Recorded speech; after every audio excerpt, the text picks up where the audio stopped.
Amém? Boa noite. Vocês estão bem? Todo mundo alegre, feliz, contente?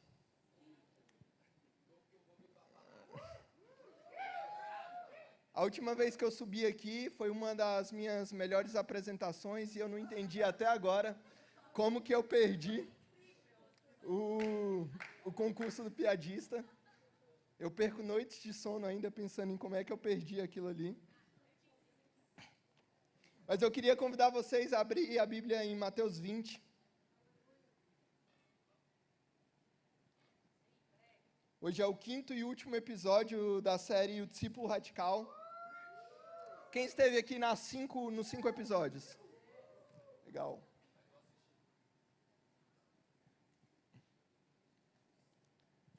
Mateus 20 vai dizer bem assim: portanto, o reino dos céus é semelhante a um proprietário que saiu ao raiar do dia para contratar trabalhadores para a sua vinha. Depois de combinar com cada trabalhador o pagamento de 1 denário pelo dia, os enviou ao campo das videiras. Por volta das 9 da manhã, ao sair, viu na praça do mercado outros que estavam parados, sem ocupação. Então lhes disse: ide vós também trabalhar na vinha, e eu vos pagarei o que for justo. E eles foram. Tendo saído outras vezes, próximo do meio-dia e das 3 da tarde, agiu da mesma maneira. Ao sair novamente, agora em torno das 5 horas da tarde, encontrou outros que estavam sem trabalho, e indagou eles: por qual motivo estivestes aqui desocupados o dia todo? E lhes informaram: porque não houve alguém que nos contratasse. Então lhes falou: ide igualmente vós para o campo das videiras.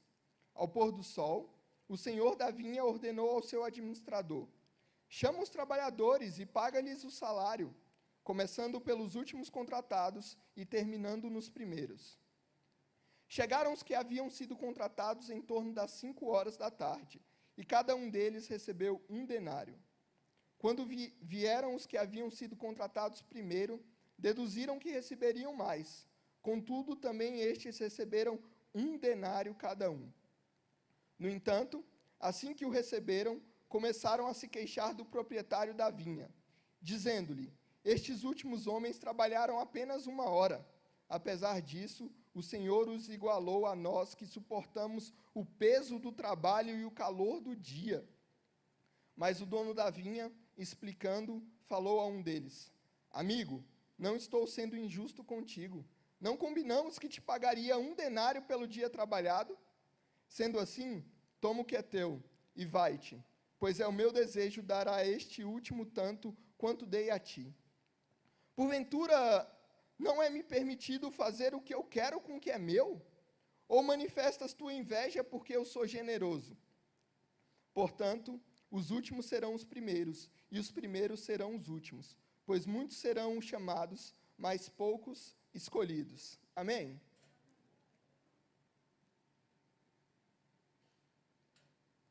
Como eu disse, esse é o último episódio da série, e é muito difícil fechar uma série, porque o que você pode falar que já não foi falado por todas as outras pessoas, né?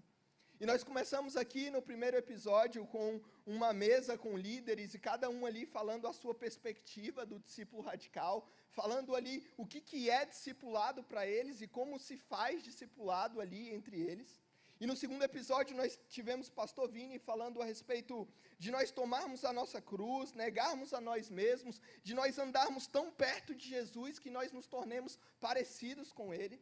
Depois nós tivemos o Dan aqui falando também sobre uma palavra de negar a si mesmo, tomar a cruz, e como o próprio Dan falou, uma palavra em que a gente estava recebendo os termos do discipulado radical, e cabia a nós, no final ali, assinar ou não assinar aqueles termos. Todas essas palavras estão lá no YouTube, e essa palavra do Dan, inclusive, tem lá um testemunho de quando as pessoas achavam que ele era homossexual na faculdade, e ele vai contar o testemunho de como ele se livrou dessa fama. Então, vai lá no YouTube, episódio 3, e vê lá aí, coloca lá a hashtag Eu Vim pelo Testemunho do Dan, tá bom?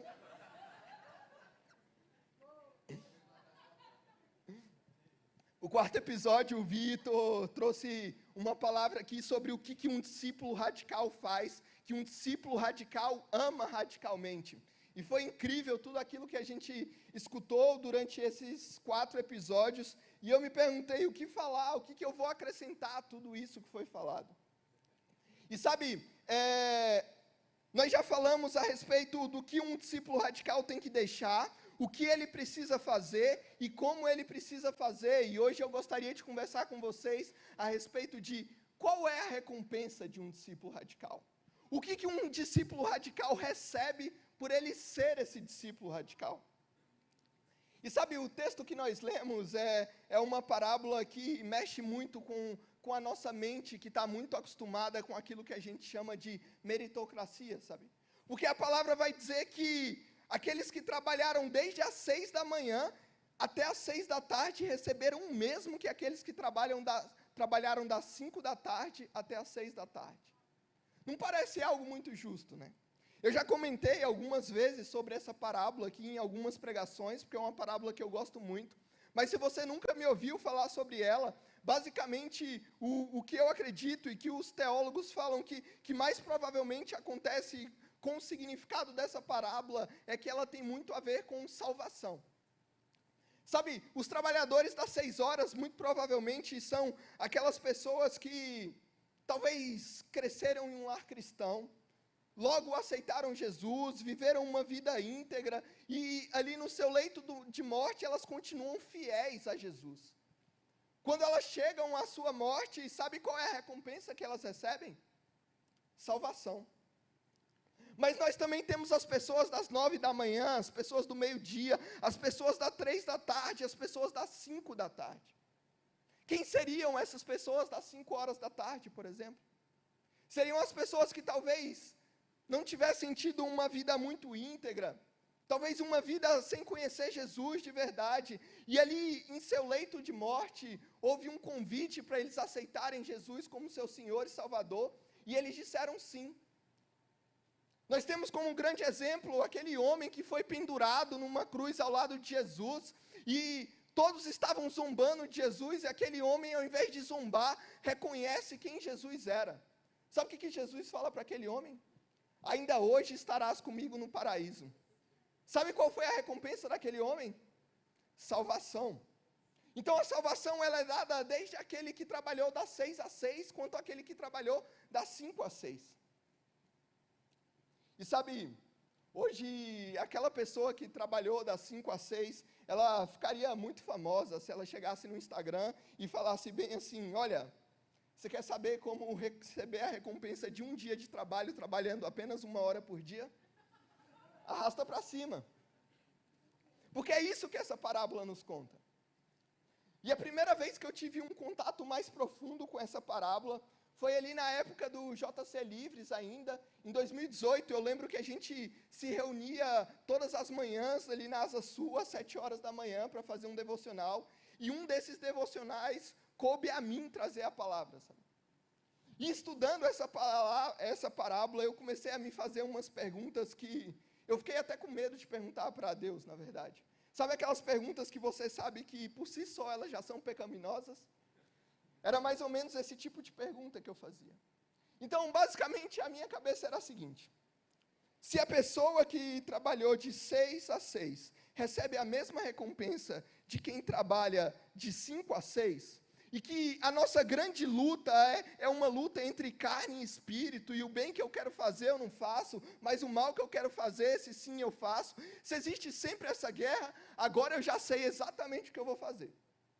Eu posso dizer sim para a minha carne durante toda a minha vida, e ali no meu leito de morte eu me arrependo de tudo isso, e no final o que eu tenho? Salvação. Não parece um plano perfeito? Fala que não, pelo amor de Deus. Mas sabe, isso se passou ali na minha cabeça. E eu comecei a me perguntar, o que faz uma pessoa aceitar ser o trabalhador da primeira hora, ao invés de ser o trabalhador da última hora? Sabe,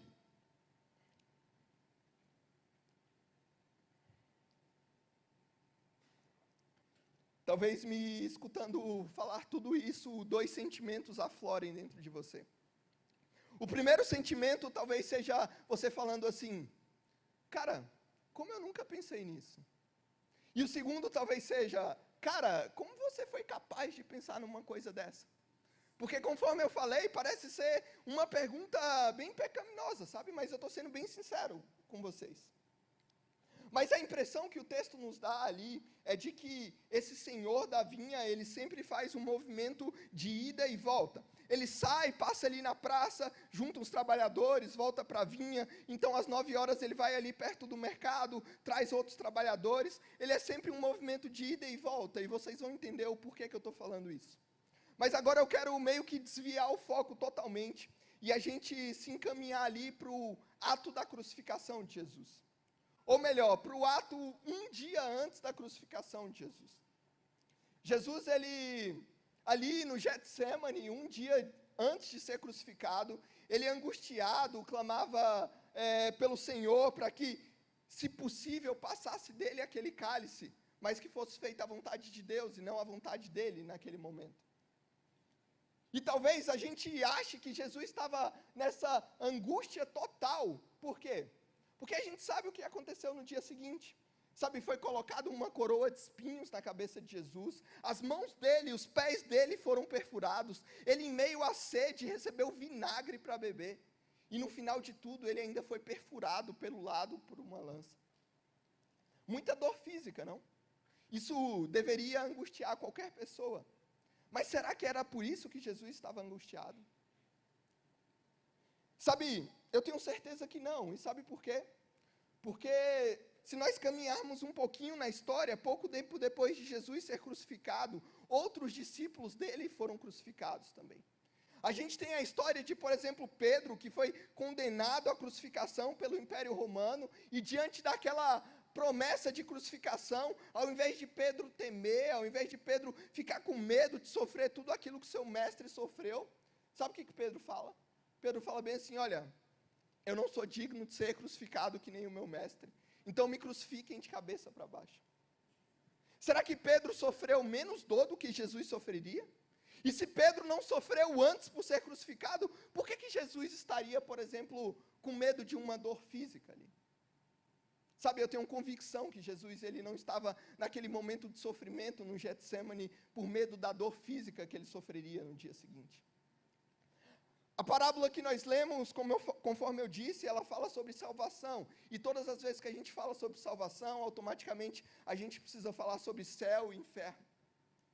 E sabe, quando nós falamos sobre inferno, a imagem que vem na nossa cabeça é aquele lugar muito quente, com muito fogo, e que é governado por um diabinho com 2 chifres e um tridente na mão.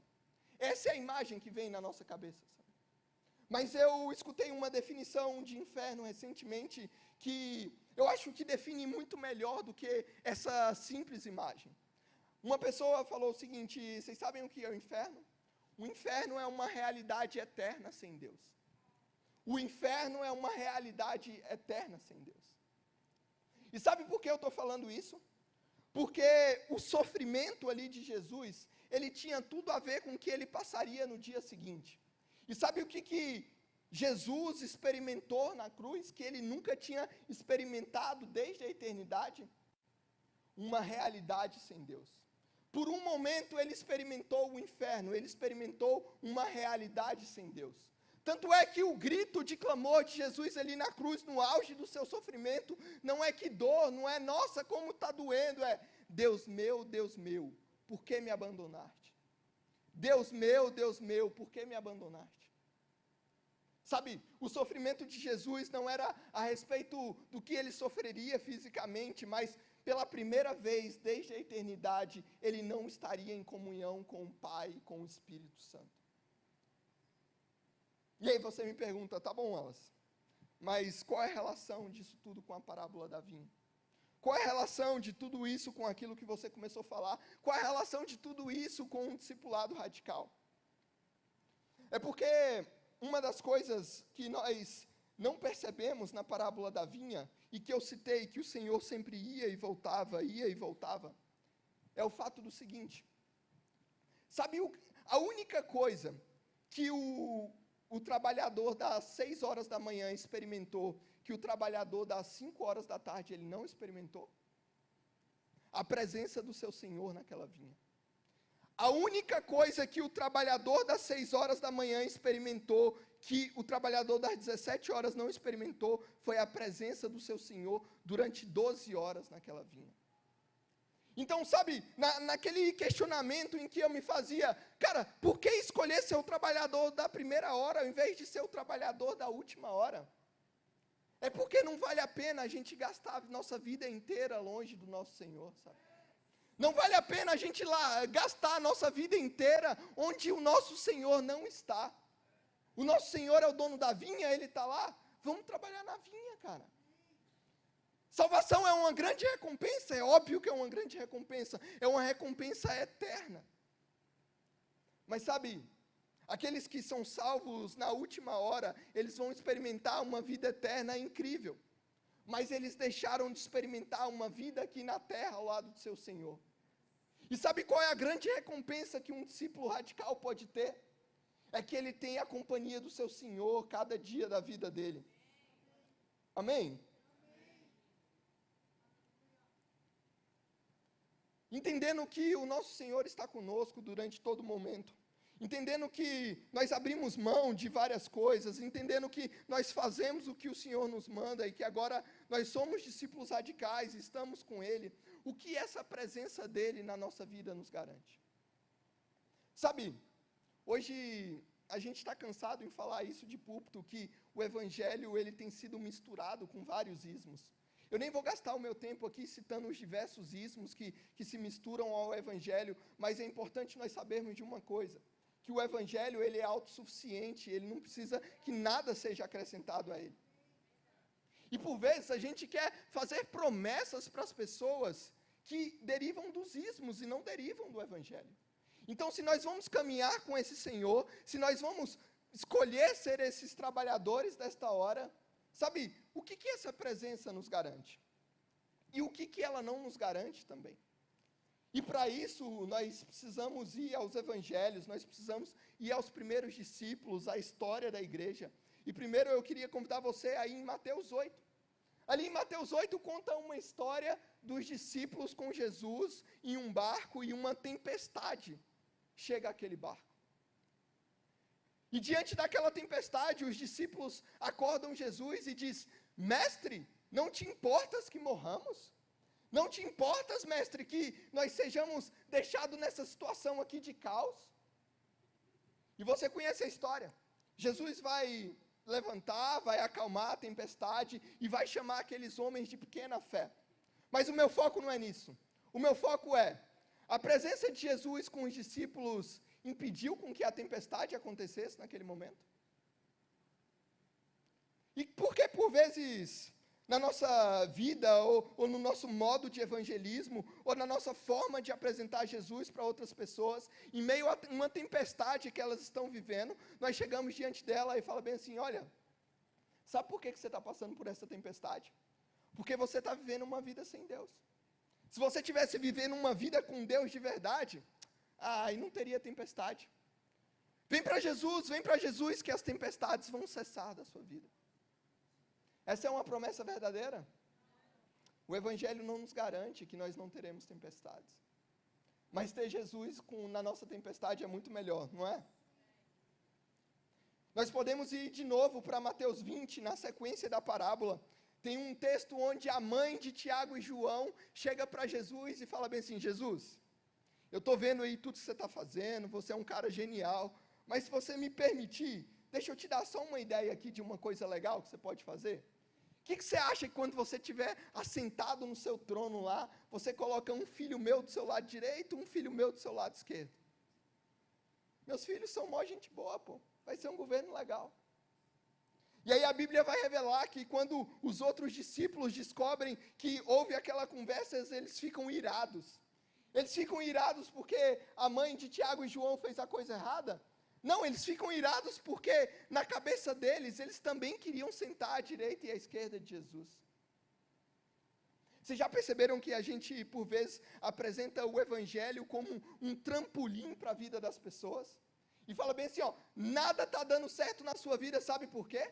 Porque você ainda não tem Jesus. Você quer alcançar esse lugar alto? Você quer estar nesse lugar de relevância? Você quer sentar à direita de Jesus? Seja um discípulo radical, que aí você vai ter tudo isso. Mas Jesus responde àquela mulher e àqueles discípulos bem assim: olha, vocês estão entendendo tudo errado. O Filho do Homem, ele não veio para ser servido, ele veio para servir, e maior é aquele que serve, não o que é servido. Então, outra coisa que o Evangelho não nos garante é uma posição alta, uma posição de autoridade, uma posição de destaque. Ei, o Evangelho não nos garante isso. Imagine nós, como igreja hoje, chegando Paulo diante da gente, e a gente queira evangelizar Paulo antes da conversão. E a gente fala bem assim: Paulo, é isso que o Evangelho te oferece, é tudo isso que vai acontecer na sua vida. A partir de agora, acabou todo o caos, acabou toda a tribulação, acabou toda a dificuldade. Paulo, ele tem um encontro com Jesus, e ali no caminho de Damasco, e você conhece toda a história. E sabe, depois de tudo que Paulo viveu, sabe quais são sabe o que ele entende de tudo isso? Ele fala bem assim: olha, eu aprendi a estar contente em todas as situações. Eu aprendi a estar contente na escassez, e eu aprendi a estar contente na abundância. Eu aprendi a estar contente quando o meu corpo está saudável, e eu aprendi a estar contente quando eu também sinto uma dor aqui, sabe? Eu aprendi a estar contente em todas as situações. Sabe o que acontece? A presença de Deus, ela nunca condiciona as circunstâncias, mas ela sempre diz qual é a verdade sobre aquela circunstância. Tentando explicar um pouco melhor isso para vocês, vamos ao Salmo 23, sabe? O Salmo 23 vai dizer bem assim: ainda que eu ande pelo vale da sombra da morte, eu não temerei perigo algum, porque eu sei que tu estás comigo, e a tua vara e o teu cajado me consolam. Qual é a circunstância desse contexto? A circunstância é: ainda que eu ande pelo vale da sombra da morte. Mas qual é a verdade desse texto? Eu não temerei perigo algum, porque eu sei que tu estás comigo.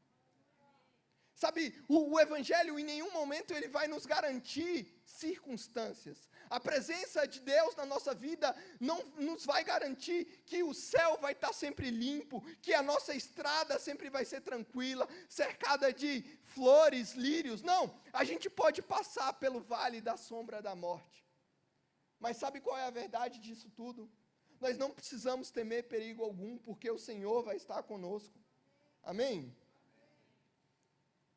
Sabe, eu não sei vocês, mas eu estou cansado, sabe, de admirar uma pessoa de longe e falar: cara, essa pessoa faz o que eu queria fazer, essa pessoa tem a casa que eu queria ter, essa pessoa, sabe, tem um salário que sempre foi o meu sonho. E sabe o que acontece? Passa pouco tempo e a gente descobre que essas pessoas estão afundadas em drogas, em bebidas, afundadas em depressão, afundadas em problemas familiares, afundadas em problemas diversos. Sabe por quê? Porque essas pessoas continuam seguindo promessas falsas. Promessas que prometem trazer alegria para elas, mas no fundo não nos traz. E aí eu falei sobre muita coisa que a presença não nos garante, né? Mas o que é mais importante do que o que ela não nos garante? O que ela nos garante? Se ela não nos garante tudo aquilo que eu acabei de falar com vocês, o que ela nos garante? Se ela é uma verdade acima da circunstância, sabe o que ela vai nos garantir? Ela vai nos garantir paz em meio à guerra. Ela vai nos garantir justiça em meio ao mundo injusto. E ela vai nos garantir alegria no meio do sofrimento. Nós fazemos parte de um reino de paz, justiça e alegria. E não é porque nós estamos vivendo uma guerra que esse reino se tornou mentiroso, que esse reino não é verdade. Sabe, a verdade sempre vai dominar sobre a circunstância. E a verdade é que nós fazemos parte desse reino. Amém? E sabe, no meu último tópico, eu queria falar a respeito do ide, porque eu estou convosco. O texto de Mateus 28, do 18 ao 20, provavelmente é um texto que 90% de vocês vai saber memorizado, mas vamos repeti-lo aqui, sabe? Mateus 28, a partir do verso 18, vai dizer bem assim, ó: toda autoridade me foi dada no céu e na terra. Por isso vão e façam discípulos de todas as nações, batizando-os em nome do Pai, do Filho e do Espírito Santo, ensinando-lhes a obedecer tudo aquilo que eu lhes ensinei. E eis que eu estarei convosco todos os dias das vossas vidas. Para mim, esse texto, ele tem 3 partes, sabe? Esse texto, ele é dividido entre uma premissa, uma consequência e uma recompensa. Sabe qual é a premissa do texto? A premissa do texto é: toda a autoridade me foi dada nos céus e na terra. É Jesus falando, olha, sabe, toda a autoridade, eu tenho ela. E porque eu tenho toda a autoridade, vão e façam discípulos de todas as nações. Batizem-os, ensinem-os aquilo que eu lhes ensinei, façam tudo isso. Mas sabe por quê? Porque eis que estou convosco todos os dias da vossa vida. Então a recompensa é o que deveria basear todas as demais coisas. Você percebe que existe algo muito interessante relacionado a esse texto no que diz respeito ao seguinte. Por exemplo, quando o meu pai falava bem assim para mim, filho, vai lá na padaria, ide lá na padaria, nesse contexto, meu pai nunca ia comigo. Ele estava mandando eu ir, certo? Quando alguém normalmente pede para você ir a algum lugar, essa pessoa automaticamente está falando, eu não vou com você, então vai lá para mim. Mas o texto começa falando, ide por todo mundo pregando o evangelho, e termina falando, e eis que eu estou convosco todos os dias da vossa vida. Então, na verdade, não é um ide, é um vamos.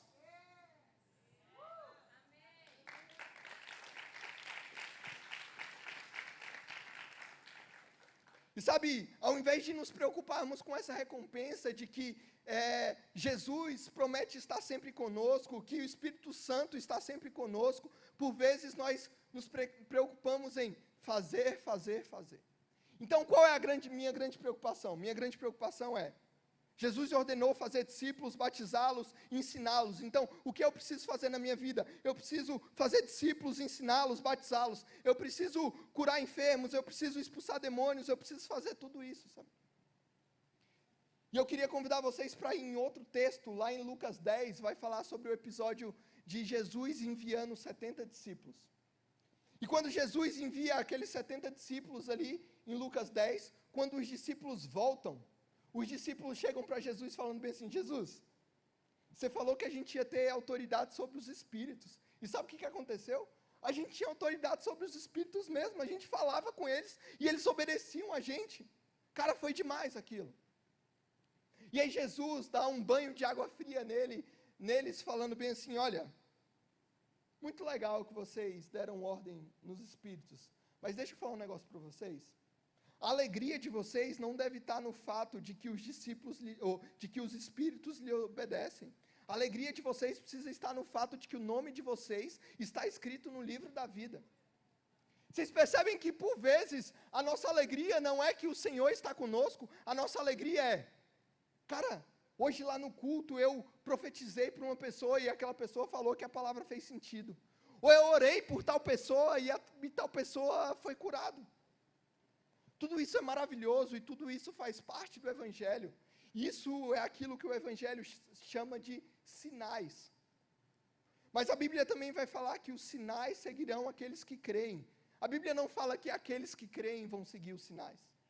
Por diversas vezes o que a gente quer mesmo é ser esses fazedores de coisas, os curandeiros de pessoas, os profetas, toda essa situação, sabe? Mas deixa eu falar uma coisa que talvez vocês não saibam. Você sabia que talvez você possa profetizar assertivamente, acertar a sua profecia, e ainda assim Jesus falar para você, eu não te conheço? Você sabia que você pode curar um enfermo, e nos últimos dias Jesus chegar diante de você e falar, eu não conheço você?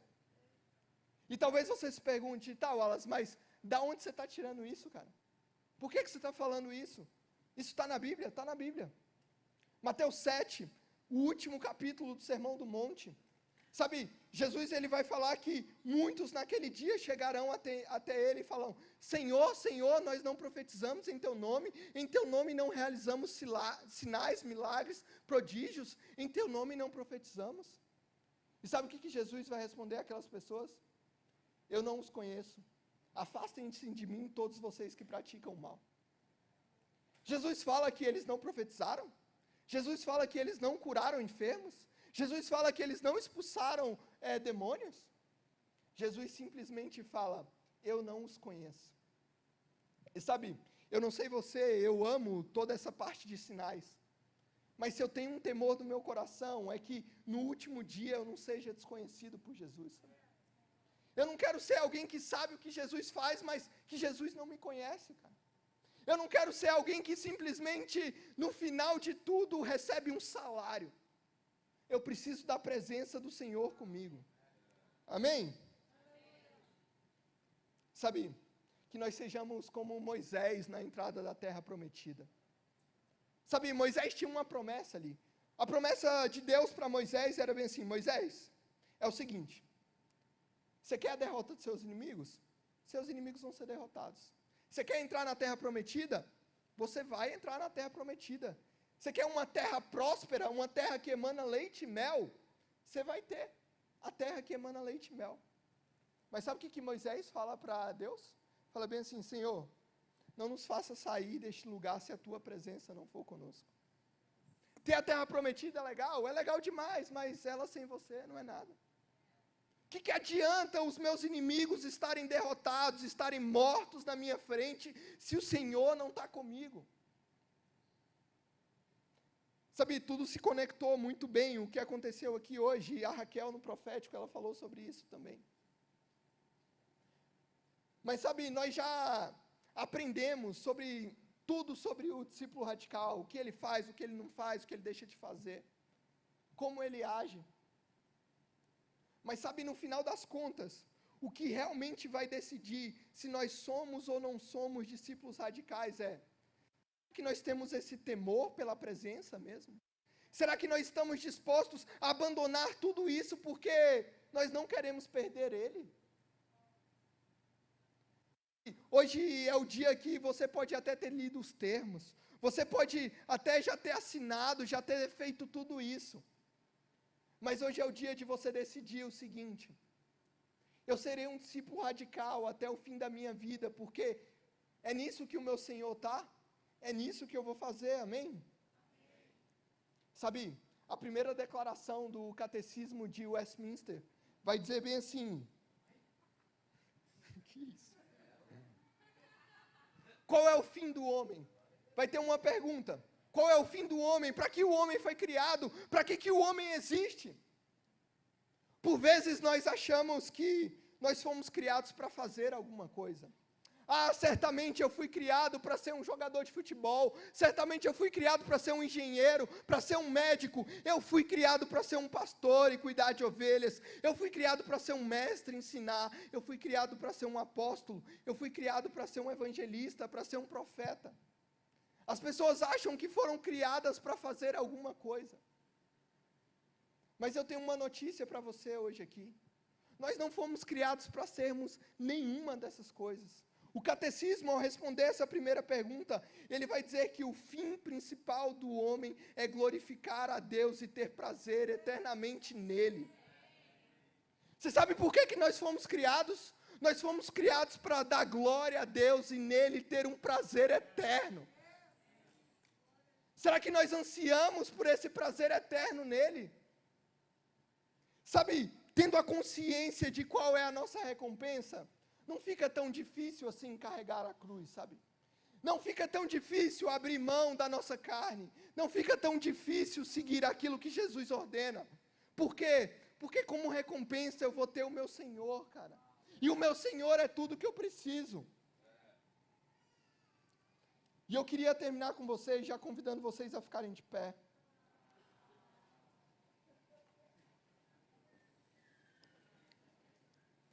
Mas eu queria terminar contando uma história, sabe? Ali, eu saindo da minha infância e entrando na minha adolescência, tudo que eu conhecia a respeito dos cristãos, tudo que eu conhecia a respeito do evangelho, é aquilo que hoje é definido como o evangelho da prosperidade, sabe? Então, o que eu entendia naquele momento é que se alguém é muito próspero, se alguém tem muito dinheiro, se alguém é muito rico, essa pessoa tem muito de Deus. E se eu encontrasse alguém pobre, alguém necessitado, alguém que talvez estivesse doente, sabe o que essa pessoa está precisando? Essa pessoa está precisando buscar mais de Deus. Mas graças a Deus, eu fui atingindo a maturidade, eu fui conhecendo um pouco mais a respeito de Deus, e eu fui conhecendo pessoas que conheciam Deus de verdade. E sabe o que eu descobri? Eu descobri que por vezes aquele que tinha mais recursos, talvez não tinha muito de Deus. Talvez ele nem amava Deus assim, ele usava Deus para algumas coisas, mas eu descobri que outras pessoas que eram extremamente humildes, extremamente carentes, elas tinham uma fé inabalável. E sabe, elas não perdiam a fé em nada. E eu comecei a perceber que essa relação entre dinheiro, entre saúde, não tem nada a ver a respeito do quanto nós temos de Jesus, sabe? O quanto nós temos de Deus. Pastor Vini já falou diversas vezes aqui a respeito de como, por vezes, a gente tem um termômetro no profético, de quando nós entramos aqui no profético e falamos: nossa, essa semana vai ser uma semana incrível, é uma semana de portas abertas, é uma semana de 10x, e tudo isso é bênção, eu não sou contra nada disso, gente. Mas normalmente essas palavras atingem a gente vibra, a gente levanta as mãos, a gente comemora.